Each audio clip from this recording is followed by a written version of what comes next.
Guys, ngayon titirahin namin yung starboard wings. Kakaprasan namin, pipinturahan, kakatukan. And yung iba naman, yung sa shore, kakabit nila yung rudder andun kasama si Super gamit itong malaking crane. Ayan si Kapitan.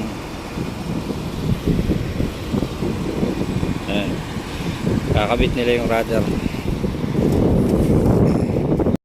Ang dalawang short crane ang kakabit ng rudder. Ayan. Pinatasan nila doon. Tapos yun, nakakonekta yung isa dito sa labas. Ay sa loob, sa labas yung isa.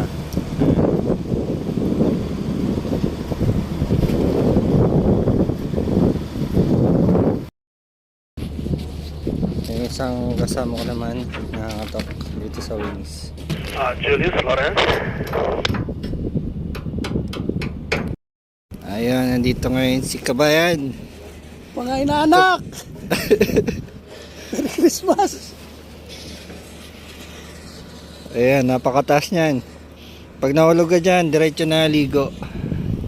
Pinatira sa amin tong starboard wings.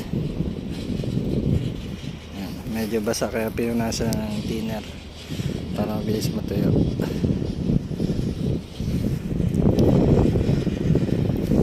Para sa mga inaanak daw to eh. Bonus. Ayan. Yeah, pwede mo nang swing konti.